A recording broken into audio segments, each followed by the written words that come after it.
This is a big elephant in the room that nobody talks about: addiction. We are all addicted to something or the other. This feeling of being rewarded after doing anything, the feeling of satisfaction, the feeling of some kind of a purpose in life, or the feeling of getting pleasure after doing any kind of activity, or after shopping, or after eating foods, or drinking something, is just not there because of low dopamine levels. What happens in cases of addiction is that when this cycle of dopamine keeps happening, the crash that happens after it, the body stops producing dopamine to natural responses. So it leads to going back to these addictive behaviors. People just cannot come out of this addiction. They find it extremely difficult, and this is how we are very rapidly moving into a dopamine deficit society. And I can't even imagine the number of disorders that are going to come up in this group of children now, the younger generation, that they are going to face in the next 10 years. It is very, very, very scary.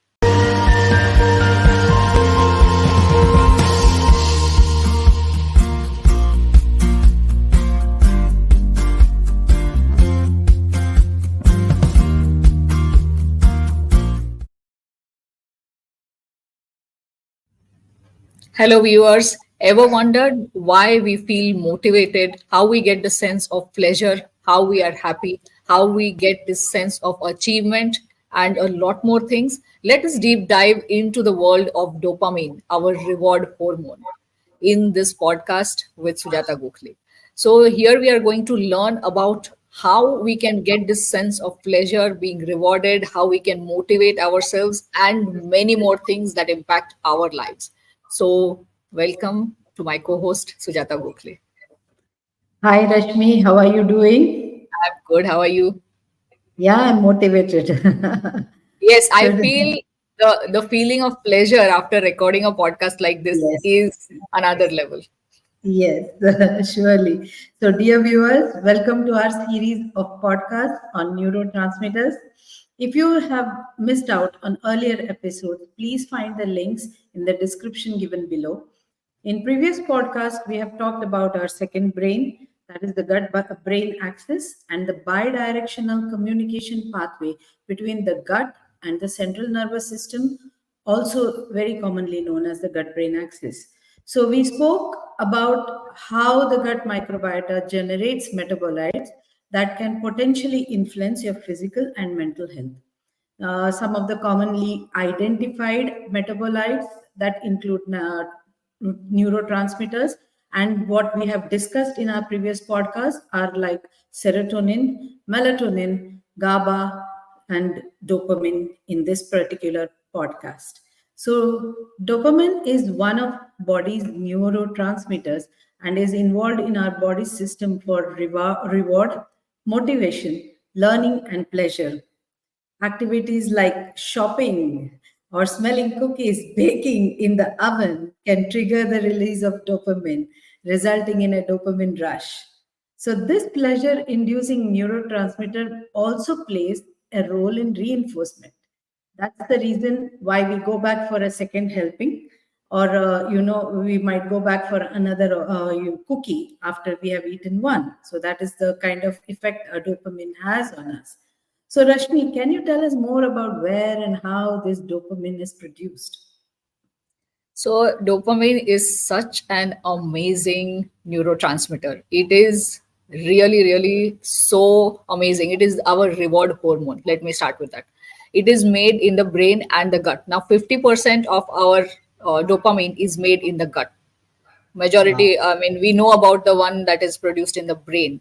And what it does in both is that it is giving sense of feeling rewarded. It, whenever we feel pleasure after doing anything, it is because of this release of dopamine in the brain and in the gut. So this is a very, very important neurotransmitter. It has many other functions that regulate our mood. So there are three happiness hormones, neurotransmitters, that we talked about: serotonin. Dopamine is also one such happy hormone, but it is called a reward hormone. And what it does is it is regulating not just our mood, it also regulates a lot of what happens in the gut, like peristalsis, again, like how the gut motility happens, how intestinal secretions happen, how food is digested, and so on and so forth. So whenever we think of anything that we think that we have to do some kind of an activity and there's a reward expected at the end of it, when we have that kind of an expectation, it just doesn't just happen in rewards, it also happens when we are expecting some kind of a punishment. Dopamine is released in that case. When we actually get that reward or punishment, the dopamine release is even more. So when what we expect does not happen, the next time we expect it, dopamine is not released. That it stops, that it doesn't, fall into this trap of, we are going to get this reward or get this punishment. So there's a feedback loop that constantly happens with dopamine. So it is very, very interesting how it functions and why we should know about it. So, Rashmi, how exactly this feel good, transmitter actually, or the reward transmitter, neurotransmitter, actually is developed in our gut. Do we? I mean, when we eat what we call these tyrosine foods, they Yes, are converted into L-dopa, if I'm not mistaken, right? yes, yes, So yes. So these, yeah, Rashmi, So please just go on. like any other neurotransmitter, this is also made from the food that we eat. And again, the gut microbiome plays a very important role in Mhm. converting L-tyrosine to levodopa, which is a precursor for dopamine. So this Yes. is how the entire process actually occurs in our gut. And so this is highly regulated by the gut microbiome. That's why we need to have a very healthy gut microbiome. And if we talk about what are the other things happening with the gut microbiome and dopamine, short chain fatty acids are very important for the synthesis of dopamine. If we talk about butyrate, for example, low levels of butyrate lead to low levels of dopamine. And when in autistic children, when they are given butyrate supplements or they are given other short chain fatty acids also, scientists have found dopamine levels to increase to normal levels, because butyrate is absolutely required for dopamine. When butyrate is less, dopamine is also less. Then there's another thing that is very interesting, that did you know that it's not just dopamine that we are talking about? Just like the other neurotransmitters, there's again a cascade, that dopamine is also a precursor for epinephrine and norepinephrine, which is adrenaline and noradrenaline. You know how Yes. important those are. Yes, So and we this is will not be just a talking about reward them program. in the future Yes, podcasts. Yes. So actually, dopamine, along with even, I mean, other neurotransmitters, contribute to a lot of our functions. So this bidirectional communication between the gut and the brain, actually, wherein the dopamine rush happens. So in the brain, the dopamine signaling is involved in a lot of functions. You talked about the gut functions like motility and all those things, but for the brain, it is also a link to voluntary movement, work, yes, memory, attention, learning. Also, dopamine plays a significant role in the periphery by regulating essential physiological processes, such yes. as hormonal balance and immune system. So, given the dependency of many vital functions on the activation of the dopamine receptors, is it not surprising that disruptions in this kind of dopamine levels are linked to various human disorders? I mean, can you throw light on Yes, the yes. major nervous system diseases associated with the dysfunction of the dopamine signaling pathways? Yes, yes, absolutely. So the number of functions, we still do not know exactly what are the things that dopamine does. As there's more research going on, we will figure out more and more about it. But as you rightly said, it plays, and when it is doing something in the gut, it is going to do something that is associated with the immune system, because 70% of our immune system is in the gut. So it interacts with the gut immune system, it influences our immune reactions, it influences our the inflammation that is happening in the body. Because it influences gut motility, it is also going to impact conditions like IBS or IBD, irritable bowel disease, or syndrome. And then it also plays a very important role, as you said, in the gut brain axis. So it is going to talk to the vagus nerve, it is going to the although dopamine cannot cross the blood brain barrier, levodopa can cross that, and then it is made again in the brain. So it is communicating with the brain. It enables signaling with the enteric nervous system, with the central nervous system. And because of all of these different functions, if dopamine levels are altered, if they are very low or very high, it is going to have a lot of consequences. So if we talk about low dopamine levels, it is linked to all of the functions that it is doing. Low gut motility, it is going to impact what we see in IBS, IBD. Again, it impacts mood, it impacts our learning, it impacts voluntary movement. So you see these tremors, the hand tremors that we see. There are Yes. motility disorders when there are low levels of dopamine in our body. And if we talk about specific disorders, low levels of dopamine are linked to a higher risk of Parkinson's disease. We have been talking about these neurotransmitters a lot, but there's a clear evidence of this, that when dopamine levels are consistently low, it increases the risk of getting Parkinson's disease very early on. There are many other disorders that are associated with it, but again, it's a balance of many different neurotransmitters. We are talking about schizophrenia, which we talked about last time, then ADHD, autism spectrum disorders, and many other disorders like Alzheimer's as well. gastrointestinal disorders that are actually manifested when we see dopamine levels that are low. And it also affects satiety, and it affects pleasure. So if we talk about the neurological consequences of it, this feeling of being rewarded after doing anything, the feeling of satisfaction, the feeling of some kind of a purpose in life, or the feeling of getting pleasure after doing any kind of activity, or after shopping, or after eating foods, or drinking something, is just not there because of low dopamine levels. So these are some of the things that happen in case of low levels of dopamine. So that is something that is very, very scary, how common dopamine levels are. If we see high dopamine levels, on the other hand, this is not something that is seen very commonly, but it leads to disruption of the gut motility. There is increased motility because of it. It can cause diarrhea. It can cause, again, conditions like IBS, which IBS can either be IBS constipation or IBS diarrhea. So it causes the other Yes. extreme.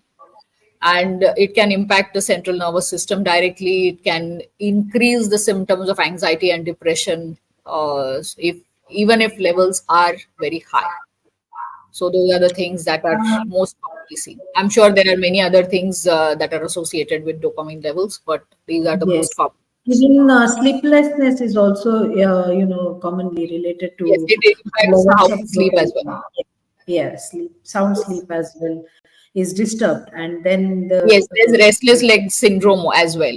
That yes, people who keep moving their legs all the time, it's a yes. restless leg syndrome. That is another consequence Uh, of low dopamine levels. Yeah, right. So, we talked about dopamine being linked to behavior.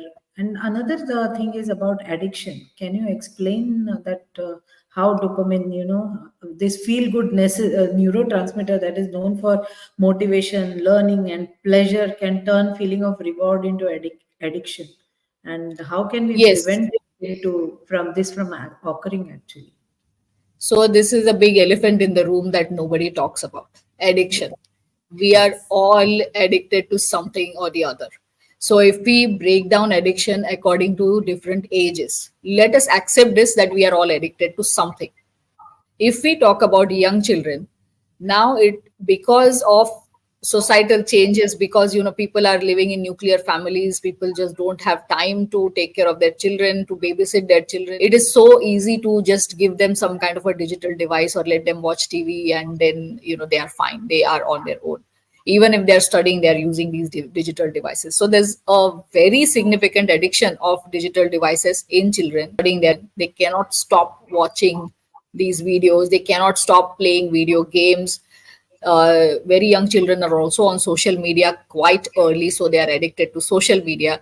These are, and then junk food and sugar, very high levels of sugar rich foods. These are the most common addictions that are seen in young children. And how many children do we really know who are not addicted to any of something else?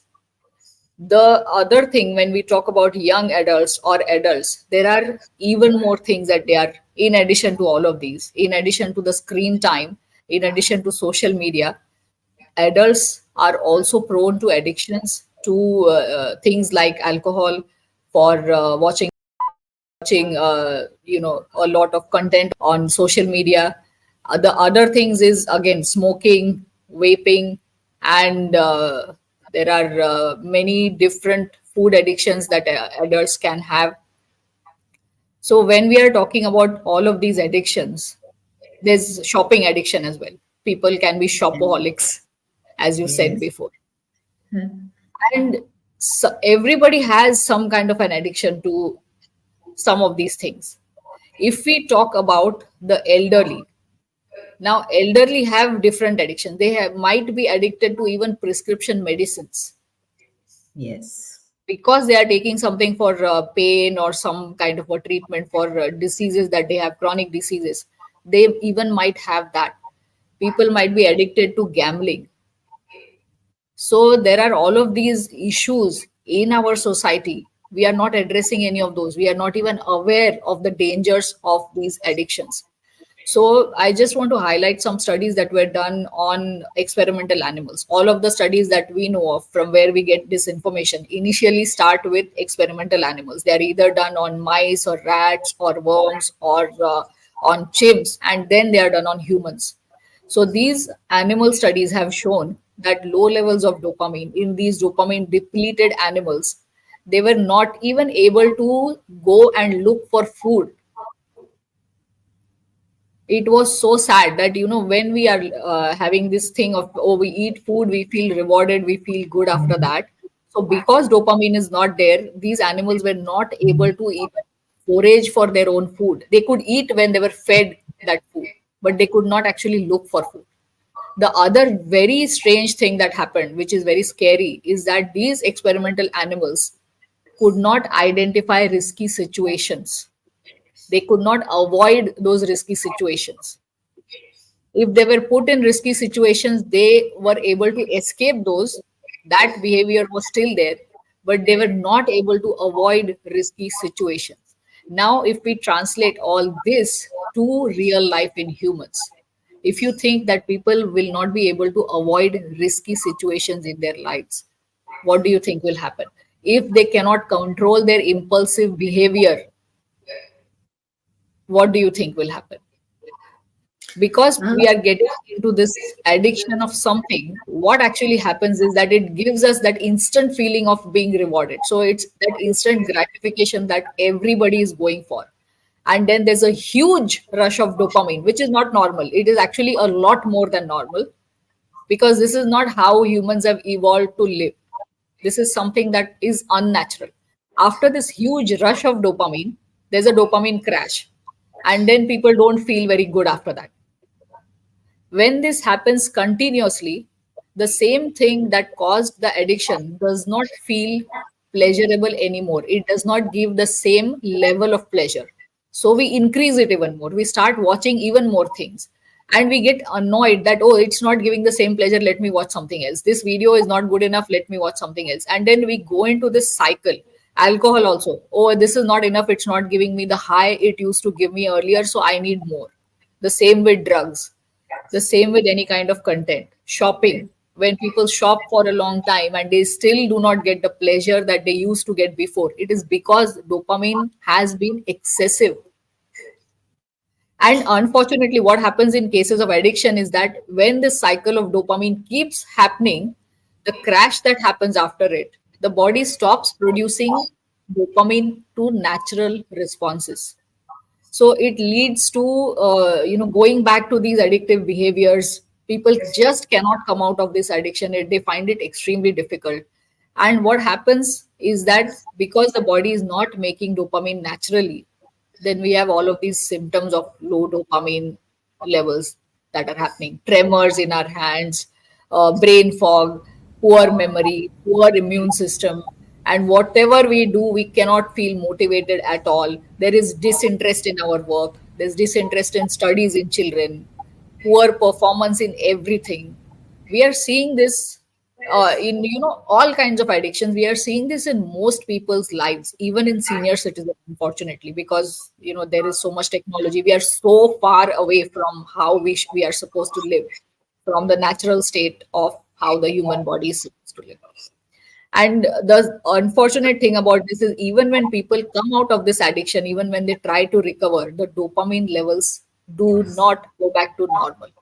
They can recover a bit, but they can never go back to the same normal levels. The best thing to do is to avoid any kind of addiction to anything.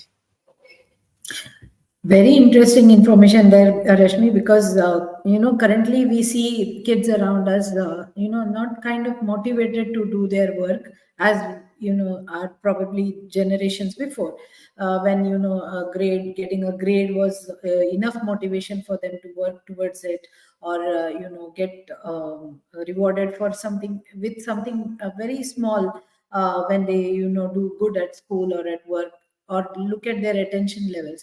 And probably that is the reason why I'm currently reading about various governments thinking about limiting social media hours for the children, because they have now kind of realized. I've read about reports in from China, Australia, being trying to curb the time or curtail the time the student or the child is on a digital device. So this actually leads us to the other question, that is, as a society, are we turning into dopamine deficit society? Is are supplements going to help here for us? Because we talked about when we had low levels of melatonin, we took in supplements. So low levels of dopamine, now that we are dopamine deficit, do we take dopamine supplements? Will that work? So, very interesting questions. Yes, as a society, we are very rapidly moving into this very low dopamine or dopamine deficit kind of a situation, and it should ring alarm bells. If people have not woken up from their slumber, it should ring alarm bells. If we think of what kind of activities we do throughout the day, now if I want to ask a child to go and do some kind of gardening or plant a tree or plant a sapling or things like that. Can you imagine, is the child going to say yes? These were normal activities when we were children. But now children are so trained, or they are so conditioned to use devices all the time, to use technologies. They are on their cell phones, they are on their laptops or iPads or whatever it is, or watching TV, that they cannot even imagine doing an activity that is so natural, that this is for growing food. It is not an optional thing, but it is something that the child cannot even imagine. This is how we are conditioning our children, leave alone the child. Adults also cannot do these kind of activities. If we tell them to do gardening, they will think that, oh my god, we have been prescribed to do something so boring. But that is what is an activity that humans are naturally expected to do. That is something that we absolutely should be doing, and yet we find it difficult to convince people to do these kind of activities. That go for a walk in nature, this is where we are supposed to live, not indoors.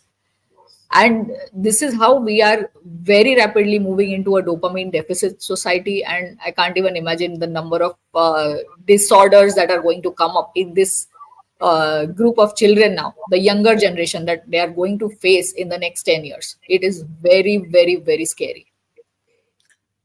So Most of the talking about the time. supplements, of course, when you say that, oh, can we take dopamine supplements? Well, dopamine supplements are available, but just like melatonin is safe, dopamine supplements are not safe. They do have side effects.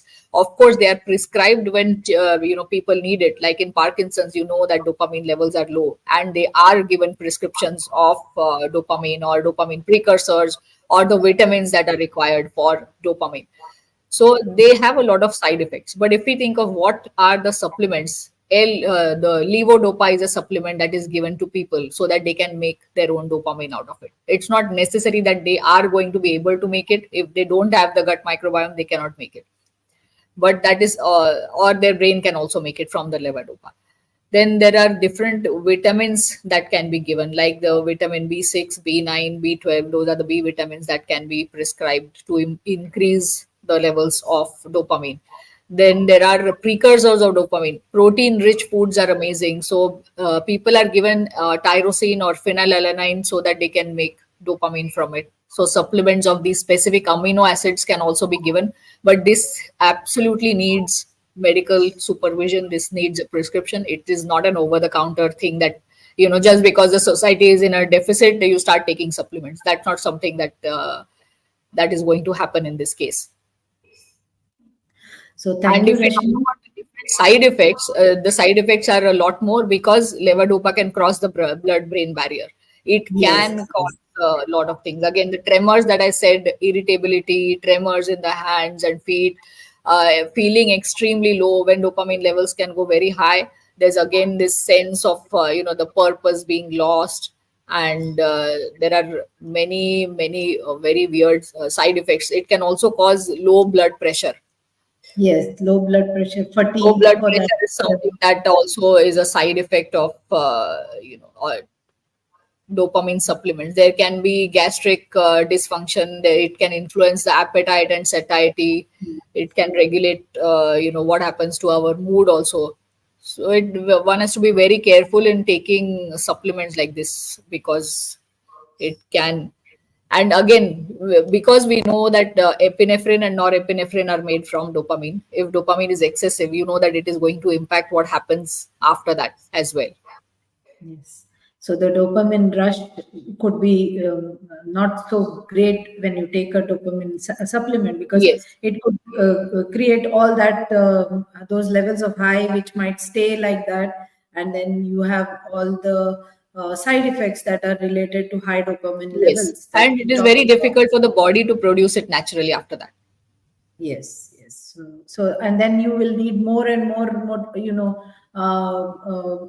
quantities of supplements to raise the bar, because that is not giving you the kind of pleasure it was giving you more before, Yes, or yes. the In kind of schizophrenia improvement. also it is seen Yes, that low yes, levels of dopamine, they get into this state of anhedonia. It is called anhedonia, where whatever they do, they don't feel pleasure at all. That feeling of pleasure or the feeling of getting rewarded is just not there because of low levels of dopamine. So if people have very serious conditions like this, yes, doctors are going to prescribe supplements, but it is going to be under supervision because they yes. cannot make dopamine normally. So, really very, very informative session here on dopamine, Rashmi. Thank you. I mean, it doesn't, we cannot imagine how much it is needed as a neurotransmitter in our body, how it works, the system for us, how our brain functions with the help of the dopamine. So, viewers, if you are looking to boost your dopamine levels naturally and in a healthy way, you can follow some of the recommendations that we are talking about here. Try tyrosine rich foods, like, include soya bean, olive oil, dairy food, meat, eggs, poultry, oregano, fava beans, avocado, sesame seeds, turmeric, pumpkin seeds, chocolate, beets and leafy greens, even some more than that. Any good food, any healthy food, diversity in your food will naturally help your gut microbiome, generate these neurotransmitters for you. So focus on how much of diversity you can add to your foods. Besides that, try meditation. Meditation is also known to have increased the, balance your dopamine levels and give you the right, motivation and pleasure to do your work. Then, of course, we talked about curtailing digital media use. All the digital devices and the content that we see kind of makes a dopamine deficit. And then, like Dr. Rashmi talked about, we reach a level where we are no longer motivated to do anything, or we look for more higher levels of motivation in the same addictive things. So the next point would be stay away from any addiction, whether it be alcohol, smoking, shopping, any addictive substances that you think is you giving you that dopamine rush and you're enjoying it. Remember, it's only temporary. Post that, those rushes will need higher levels of addiction or involvement in those things, and that will actually lead to a point where you will be no longer motivated, and your dopamine will not be of actually produced by your body. So that is Yes. So there are the some other things that people can do very easily, like exercise. Even strength yes. training, aerobic exercise improves dopamine level because people feel good after doing. Endorphins are released, the happy hormones, serotonin is released, and dopamine is also released because there's a sense of feeling rewarded when we exercise. Stress reduction, you said already talked about meditation, getting enough sleep is something, being well rested. setting realistic goals. Now if people set realistic goals that we are going to do this much work or get something done in a realistic span of time, then that sense of feeling rewarded, then the dopamine release is going to happen naturally. So that is something people should do. I cannot stress enough on socializing for this, for dopamine, Yes, because not only does meeting other people make us feel happy, it gives us that sense of pleasure, it also improves our gut microbiome, it also helps us stay away from all of the devices and whatever things that we are normally on when we are alone. Of course, do not get into that addiction thing and socialize with alcohol and make your dopamine levels worse. definitely. There are other ways of socializing that are very healthy. The cold showers are also known to help release dopamine naturally. So that is a habit that people can definitely get into. I And believe, if we talk Rashmi, you have been practicing that.